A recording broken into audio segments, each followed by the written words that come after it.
السلام علیکم ناظرین، پروگرام ویژن پر راجہ عاطف ذوالفقار کے ساتھ آپ کی خدمت میں حاضر ہوں۔ آئندہ عام انتخابات کی بساط بچ چکی ہے اور بہت سی پارٹیاں اس نعرے کے ساتھ میدان میں آ چکی ہیں کہ اب نہیں تو کب، ہم نہیں تو کون۔ یہ کیا صورتحال ہے؟ کون سی پارٹی آئندہ کے سیاسی منظر نامے کے لیے اس وقت کیا کر رہی ہے؟ اس پر آج کے پروگرام میں بات کریں گے۔ اور پھر بالآخر شاہ محمود قریشی اڈیالہ جیل سے رہا ہو گئے ہیں اور سنا ہے کہ وہ کسی مشن امپاسبل پر ہیں۔ وہ مشن امپاسبل ان کا کیا ہے؟ ان سے جیل میں کون کون ملتا رہا ہے اور کون کون ملواتا رہا ہے؟ بہت اہم تفصیلات آپ کے ساتھ شیئر کریں گے اور کچھ قومی منظر نامے سے دیگر اہم خبریں بھی شامل کریں گے۔ مگر اس سے پہلے کہ اپنے پروگرام کو آگے بڑھائیں، آپ سے گزارش ہے کہ اگر ابھی تک آپ نے ہمارا چینل سبسکرائب نہیں کیا تو پلیز کر لیجئے، ساتھ ہی بیل آئیکن بھی دبا دیجئے تاکہ جو ہی ہمارا کوئی نیا پروگرام اپلوڈ ہوتا ہے تو اس کا نوٹیفیکیشن فوری طور پر آپ کو موصول ہو سکے۔ پروگرام کو باقاعدہ آغاز کرتے ہیں ناظرین۔ آج قومی اقتصادی کونسل نے ایک اجلاس تھا اس کا، اور اس اجلاس میں ایک بہت اہم فیصلہ کیا گیا، اور اس میں یہ فیصلہ کیا گیا کہ ملک بھر میں جتنے دکانیں ہیں، جتنے بازار ہیں، جتنے شاپنگ سینٹرز ہیں، وہ رات 8 بجے جو ہے وہ بند ہو جایا کریں گے۔ اب اس فیصلے پر عمل درآمد کب ہوتا ہے یہ اب حکومتوں نے فیصلہ کرنا ہے، جو صوبائی حکومتیں ہوں گی وہ اس پر احکامات جاری کریں گے۔ لیکن اس حوالے سے بتایا گیا کہ اس سلسلے میں سالانہ جو بچت ہوگی پاکستان کے قومی خزانے کو وہ $1 ارب کی ہوگی، اس لیے کہ ہماری جو زیادہ تر بجلی ہے وہ بیرون ملک سے جو درآمد کردہ آئل ہوتی ہے اس کے اوپر بنتی ہے، اور وہ بہت مہنگی پڑتی ہے، ڈالرز میں پیمنٹ کرنی پڑتی ہے۔ حالات جو معیشت کے ہیں وہ آپ کے سامنے ہیں۔ اچھا، یہ جو تماشا ہے نا، یہ پاکستان میں ہی ہے کہ آپ صبح 11 بجے جائیں، آپ کو مارکیٹیں میں کوئی کھلی بھی نہیں ملتی، اور جو دکانیں 12 بجے کے بعد تو دکانیں کھلنی شروع ہوتی ہیں، اور پھر رات 12 1 2 بجے تک یہ دکانیں کھلی رہتی ہیں۔ اس طرح کی عیاشی دنیا کے جو ترقی یافتہ ترین ممالک ہیں ان میں بھی میسر نہیں ہے۔ آپ یورپ میں چلے جائیں، امریکہ میں چلے جائیں، وہاں جناب شام کو سب مارکیٹیں بند ہوتی ہیں، کوئی دکان نہیں چلتی۔ اب ایسا بھی نہیں کہ ان کے پاس کوئی بجلی کی کمی ہے یا ان کے پاس کوئی ڈالرز کی کمی ہے، لیکن خام خواہ کی عیاشی وہ لوگ نہیں کرتے۔ یہ عیاشی ہم ہی پاکستانیوں نے بنائی ہوئی ہے۔ تو اس پر بھی ابھی سنا ہے تاجر برادری جو نہیں میدان میں نکلے کہ نہیں جی ہم اس پہ عمل نہیں ہونے دیں گے، تو ہماری ان سے بھی گزارش ہوگی کہ جناب مہربانی کریں، اگر ملک کی کوئی بچت ہوتی ہے، توانائی کی بچت ہوتی ہے، ملک پہلے ہی بڑی بری حالت میں، اس کو آگے کی طرف چلنے دیں۔ تو یہ ایک اچھا فیصلہ ہے، اس پر عمل ہونا چاہیے کیونکہ جو ملک کے حالات ہیں وہ ایسے ہی ہیں۔ آگے بڑھتے ہیں جناب اگلی خبروں کی طرف۔ اس وقت جو ہے سائیں عثمان بزدار کی بات کریں گے۔ بڑی دلچسپ اور حیرت انگیز خبر ہے۔ دلچسپ اس سینس میں کہ سائیں آدمی، آپ کو پتہ ہے سائیں عثمان بزدار کو تو لوگوں کے یہ تاثر ہے نا کہ بڑے ملنگ آدمی ہیں، بڑے مرنج آدمی ہیں، بڑے سادہ مزاج آدمی ہیں، اور عمران خان صاحب کے وسیم اکرم پلس تھے، اور جو ہی وہ ذرا سی گرم ہوا لگی تو انہوں نے کہا جی میں تو سیاست ہی چھوڑ رہا ہوں، میں تو میرا تو واسطہ ہی کوئی نہیں پاکستان تحریک انصاف سے۔ یہ تو ساری صورتحال ہے۔ لیکن زاہد گشکوری صاحب ہیں جی، بڑے اچھے انویسٹیگیٹو رپورٹر ہیں، آج کل وہ ہم نیوز میں ہیں۔ انہوں نے ایک سٹوری بریک کیا کہ جناب سردار عثمان خان بزدار، سائیں ملنگ آدمی، سادے آدمی، جب وزیر اعلیٰ پنجاب بنائے گئے تھے عمران خان صاحب کی طرف سے، تو اس وقت ان کے اثاثے جو ہیں وہ 7 لاکھ روپے کے تھے، اور اب جب کہ وہ وزارت اعلیٰ سے ہٹ چکے ہیں اور واپس بیک ٹو دی پویلین ہو چکے ہیں وسیم اکرم پلس، تو اس وقت ان کے اثاثے جو ہیں وہ 2 ارب روپے کے ہیں۔ مزہ آیا نا خبر سن کے؟ تو یہ جناب صورتحال ہے۔ تو آپ یہ سوچ لیں کہ یہ جو اتنے سائیں قسم کے آدمی تھے، اتنے ملنگ قسم کے آدمی تھے، اگر وہ ان کی جو 2 ارب روپے کے اثاثے ہیں، تو یہ ذہن میں رکھیں کہ یہ 2 ارب اس کا 1% بھی شاید نہ ہو۔ یہ بالکل ایک چھوٹا سا پورا ہے، ایک چھوٹی سی ٹپ ہے، اور جتنے پھر آگے جو ان کو لانے والے تھے عمران خان صاحب اور بشرا بی بی اور فرح گوگی اور احسن جمیل گجر، پھر ان کے پاس کیا کچھ ہوگا آپ یہاں سے اندازہ کر سکتے ہیں۔ تو یہ عثمان بزدار صاحب کی خبر تھی، تو ہم نے کہا آپ کے ساتھ شیئر کر دیں۔ اور وہ جو فرح گوگی اور احسن جمیل گجر اور جو عمران خان صاحب اور بشرا بی بی وغیرہ، وہ اب ساری معاملات چل رہے ہیں، کوئی نیب میں چل رہے ہیں، کوئی اینٹی کرپشن میں چل رہے ہیں۔ آج اینٹی کرپشن والوں نے بھی چھاپا مارا فرح گوگی کے گھر، کافی ساری چیزیں اس میں سے نکلی ہیں۔ آپ نے اسی چینل پہ جو اس سے پچھلا پروگرام تھا صدیق سائز صاحب کا، اس میں آپ اس کو دیکھ سکتے ہیں اس کی تفصیلات کے لیے۔ آگے بڑھتے ہیں جناب، سپریم کورٹ کی طرف چلتے ہیں۔ سپریم کورٹ جو ہے وہ آج پھر ایک انگڑائی لے کر بیدار ہوئی ہے، اور آج پھر وہاں پہ بہت ساری امپورٹنٹ جو ہے معاملات ہوئے ہیں۔ ایک تو معاملہ یہاں پر یہ ہوا کہ جو پریکٹس اینڈ پروسیجر ایکٹ تھا، اس میں جو 3 عدد گمنام درخواستیں تھیں، گمنام درخواستیں، غیر معروف لوگوں کی طرف درخواستیں تھیں، جو ایسی درخواستیں عموماً مطلب دائر نہیں کی جاتی ہیں، دائر کروائی جاتی ہیں، چاہے ان کا کوئی لنک بنتا ہو یا نہ بنتا ہو، تعلق بنتا ہو یا نہ بنتا ہو۔ تو وہ درخواستیں جناب کل کے لیے فکس کر دی گئی ہیں، اور وہی جناب bench justice Umar Ata Bandial chief justice of Pakistan اس بینچ کی سربراہی کریں گے، اور ان کے ساتھ وہی 2 جج صاحبان ہوں گے، جسٹس اعجاز الاحسن صاحب اور جسٹس منیب اختر صاحب۔ تو اب دیکھتے ہیں یہ صبح کیا کرتے ہیں اب، کیونکہ یہ سارا اب جھگڑا جو ہے وہ اپنے آپ والا ہے، سارا اپنے آپ کو سیو کرنا ہی سارا مسئلہ بظاہر دکھائی دیتا ہے۔ اور البتہ یہ ہوا ہے کہ جناب آڈیوز اور ویڈیوز کالز کے حوالے سے جو آج تھی ایک پروسیڈنگ وہ ہوئی، اور اس میں اٹارنی جنرل آف پاکستان نے بہت شدید قسم کے اعتراضات کیے بینچ کے تینوں ارکان کے اوپر۔ انہوں نے جسٹس عمر عطا بندیال اور جسٹس اعجاز الحسن اور جسٹس مریب ان تینوں کو کہا کہ جی آپ اخلاقی طور پہ اس کیس کو نہیں سن سکتے ہیں، آپ کی اپنی ساس اور آپ کے اپنے ذکر ہے ان آڈیوز کالوں میں۔ تو یہاں پہ جو جج صاحبان تھے انہوں نے کچھ سوالات بھی اٹھائے، اور ان کا یہ کہنا تھا کہ جناب یہ آڈیوز کس نے ریلیز کیے ہیں؟ تو اٹارنی جنرل نے کہا کہ جی ریلیز کا تو بھی پتہ چلے گا کہ کس نے بنائی ہیں، کس نے ریلیز کی ہیں۔ اور انہوں نے کہا کہ جج صاحبان نے کہ ان کی کیا یہ تصدیق ہو گئی؟ تو انہوں نے کہا جی بالکل، تصدیق کرنے کے لیے تو آڈیو کمیشن بنایا گیا، وہ آڈیو کمیشن ہی تو ان کی تصدیق کرے گا۔ تو جج صاحبان نے جو ریمارکس دیے وہ یہ تھے کہ جی ابھی دیکھ لیں کہ جی ابھی آڈیوز جو ہیں وہ ان کی تصدیق نہیں ہوئی، لیکن تصدیق جو ہے وہ ہماری پہلے سے کر دی گئی، اور ان آڈیوز کو درست مان کے پریس کانفرنس سے بھی کر دی گئی، جبکہ ان کی ابھی تک کوئی تصدیق نہیں کی گئی۔ تو انہوں نے کہا، جو اٹارنی جنرل صاحب تھے انہوں نے یہ کہا کہ جی وہ جو بھی معاملہ ہے، لیکن بہرحال چونکہ اس میں آپ کا نام آ رہا ہے تو یہ معاملہ ہے، اس معاملے میں آپ کو بیٹھنا نہیں چاہیے۔ بڑی سمپل سی بات انہوں نے یہ کی۔ لیکن جو ہمارے دوست وہاں موجود تھے سماعت کے دوران، ان کا یہ کہنا تھا کہ دو چیزیں بڑی امپورٹنٹ تھیں۔ ایک تو اٹارنی جنرل آف پاکستان نے کافی ڈٹ کے اپنے اس موقف کا اظہار کیا کہ جی چونکہ آپ اس کیس میں پارٹی بنتے ہیں، آپ کے مفادات ہیں، یہ اس میں کانفلکٹ آف انٹرسٹ آ جاتا ہے، تو آپ یہ کیس نہیں سن سکتے۔ اور جو دوست طویل عرصے سے سپریم کورٹ کو کور کرے، ان کا یہ کہنا تھا کہ آج تک کسی اٹارنی جنرل نے اتنا سٹینڈ نہیں لیا جتنا عثمان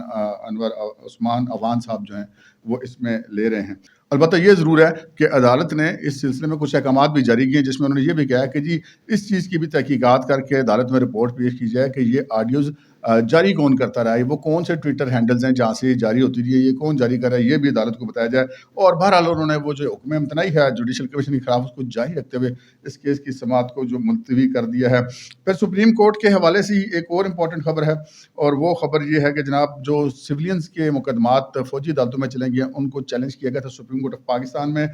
جس پر رجسٹرار آفس کی طرف سے اعتراضات لگائے گئے ہیں۔ اس میں یہ کہا گیا ہے، ایک اعتراض تو یہ ہے کہ اس پٹیشن میں پرائم منسٹر آف پاکستان اور وزرائے اعلیٰ جو ہیں چیف منسٹرز، ان کو فریق نہیں بنایا گیا ہے۔ ایک اعتراض تو یہ لگایا گیا ہے، دوسرا پھر یہ ہے کہ جو درخواست گزار ہے اس کا کون سا حق مجروح ہوا ہے، یہ بھی اس میں سوال کیا گیا۔ اب دیکھتے ہیں یہ آگے چل کے ہو سکتا ہے یہ اعتراضات ریموو ہو جائیں۔ اب تو جج تو اس معاملے میں جنگل کے بادشاہ ہیں کہ جس طرح وہ مرضی ہے وہ کر لیں، اگر وہ چاہیں تو چیمبر میں سماعت کر کے اعتراضات کو دور کر سکتے ہیں، بغیر سنے بھی اعتراضات کو دور کر سکتے ہیں۔ تو یہ معاملہ چل رہا ہے۔ اور پھر ایک افسوسناک خبر آئی آج، اور وہ افسوسناک خبر ایسی ہے جس نے کافی سارے جو لوگ ہیں ان کو پریشان کر دیا۔ وہ ہے کوئٹہ میں ایک سینئر وکیل صاحب کا قتل۔ وہ وکیل صاحب تھے جی عبدالرزاق شر، ایڈوکیٹ سپریم کورٹ۔ وہ آج جو ہے وہ کوئٹہ میں ہائی کورٹ کے پاس جا رہے تھے، یا ہائی کورٹ تک پہنچ چکے تھے غالباً اپنی پرائیویٹ گاڑی پر۔ تو وہاں پر کچھ لوگوں کی طرف سے ان کے اوپر فائرنگ کی گئی، 9mm کا پسٹل اس میں استعمال کیا گیا، اور 15 گولیاں ذرائع کے مطابق ان کو لگی ہیں۔ یعنی کہ جو قاتل تھے انہوں نے اس چیز کو کنفرم کیا کہ بندہ بالکل کسی صورت بچ نہ سکے۔ ایک تو قتل ہونا ایک بڑی افسوسناک بات ہے، پھر ایک وکیل کا قتل ہونا اس سے بھی زیادہ افسوسناک بات ہے۔ لیکن جو اس میں امپورٹنٹ بات یہ ہے کہ یہ وہ وکیل صاحب ہیں جنہوں نے عمران خان کے خلاف آرٹیکل 6 کا مقدمہ چلانے کے لیے پٹیشن فائل کر رکھی ہے۔ یعنی کہ عمران خان صاحب کے خلاف آرٹیکل 6 یعنی کہ غداری کے مقدمے کا کہ یہ مدعی تھے، تو ان کو اس طرح قتل کر دیا گیا، جس کی وجہ سے اس قتل کے اوپر بہت سارے سوالات کھڑے ہو گئے ہیں، اور اس چیز کی تحقیقات اور شفاف تحقیقات کا مطالبہ بجا طور پہ کیا جا رہا ہونی چاہیے، شفاف تحقیقات ہونی چاہیے، کوئی بھی معاملہ ہو۔ تو آگے بڑھتے ہیں جناب۔ عمران خان صاحب کا بھی آج ایک بیان آیا، چونکہ عمران خان صاحب کو مین اسٹریم میڈیا کے اوپر پابندی ہے ان کا نام لینے پہ، تو ہم تھوڑی سی وہ لے لیتے ہیں آزادی، لیکن بہرحال ہمیں بھی جو قانون کا وہ احترام ضرور کرنا چاہیے۔ تو ایک جو ان کی ذاتی محفل تھی وہاں پر ان سے ایک سوال کیا گیا، اور وہ سوال ان سے یہ کیا گیا کہ جناب یہ جو جن لوگوں نے پارٹی چھوڑ دیا ان کے بارے میں چلیں ہمیں علم ہے کہ آپ کا موقف کیا ہے، جو ان سے ملنے والے لوگ تھے یا جو ان کے دوست احباب تھے۔ لیکن جن لوگوں نے پارٹی نہیں چھوڑی لیکن عہدے چھوڑ دیے ہیں، جیسے اسد عمر صاحب نے سیکرٹری جنرل کا عہدہ چھوڑ دیا، پرویز خٹک صاحب نے صوبائی صدارت کا عہدہ چھوڑ دیا، تو عمران خان صاحب کا یہ کہنا تھا کہ جناب میری نظر میں جنہوں نے پارٹی چھوڑی ہے یا عہدے چھوڑے ہیں ان کا ایک ہی جیسا درجہ ہے۔ تو یہ انہوں نے ایک بڑی امپورٹنٹ بات کہی ہے۔ اچھا، اسی طرح رانا ثناء اللہ صاحب نے آج ایک تقریب سے خطاب کیا، اور اس میں انہوں نے کہا کہ جناب جو 9 مئی کو جو سیاسی احتجاج نہیں تھا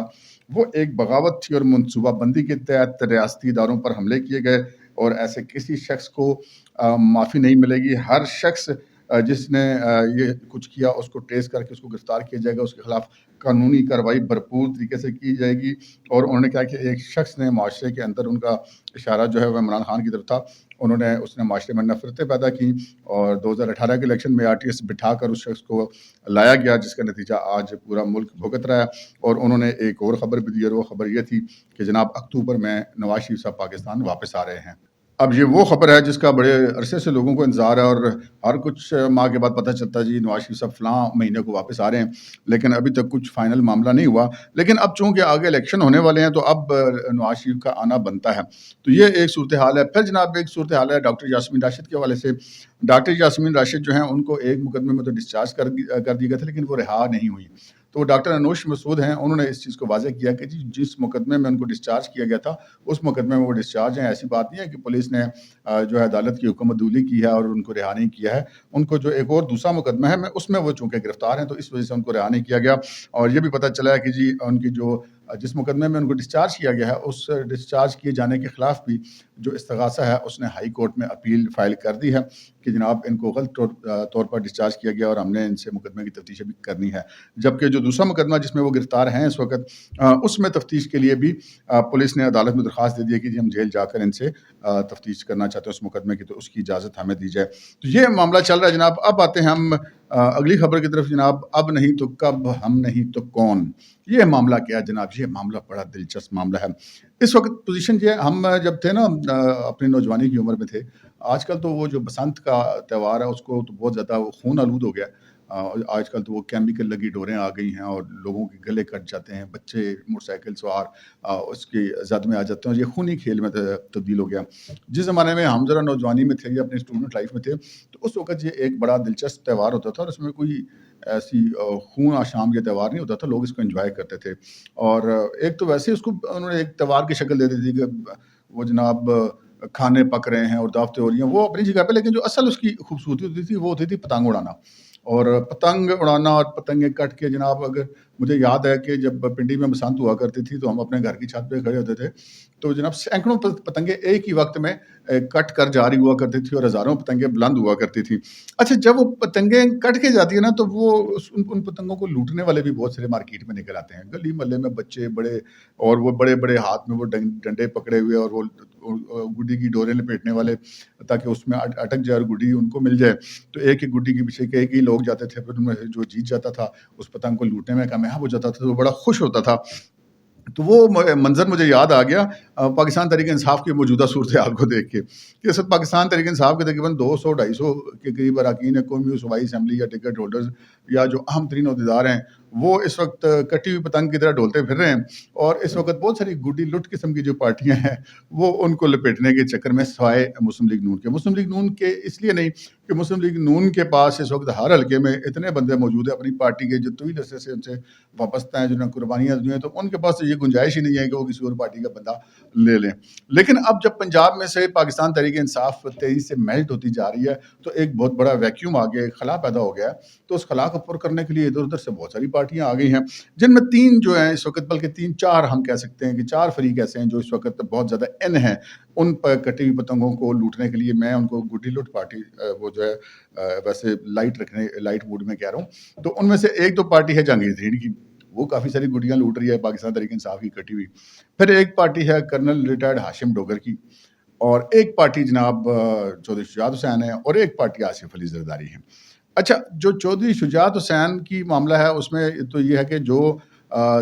کچھ ایسے بھی لوگ ہوتے ہیں جو دوسری پارٹیوں میں نہیں جا سکتے, اگر اس کی گنجائش نہیں ہے پیپلز پارٹی میں یا مسلم لیگ نون میں, تو وہ پھر کاف لی کر اس طرف دیکھتے ہیں, تو کافی لوگ وہاں پہ بھی جا رہے ہیں. لیکن ایک فیکٹر اور بھی ہے وہاں پہ لوگوں کے جانے کا, کیونکہ اب جو ہوتے ہیں نا الیکٹیبلز, یہ آنے والے وقت پہ بڑی نظر رکھتے ہیں. تو ان کو یہ نظر آ رہا ہے کہ چودھری شجاعت حسین جو ہیں وہ آئندہ آنے والے سیٹ اپ کے اندر ان کا ضرور حصہ ہوگا اور وہ حکمرانوں کے بیچ میں شامل ہوں گے. سو لوگ ان کی پارٹی کو جوائن کر رہے ہیں. دوسری جو پارٹی ہے بڑی, ہم اس کو مین پارٹی کہہ سکتے ہیں, وہ پاکستان پیپلز پارٹی. زرداری صاحب بھی لاہور بیٹھے ہوئے ہیں, اور لوگ دھڑا دھڑ جنوبی پنجاب سے بالخصوص اور باقی پنجاب سے بالعموم PTI پاکستان تحریک انصاف کے جو چھوڑنے والے لوگ ہیں وہ پیپلز پارٹی میں جا رہے ہیں. اب وہ کیوں جا رہے ہیں, اس کی 2 وجوہات ہیں. ایک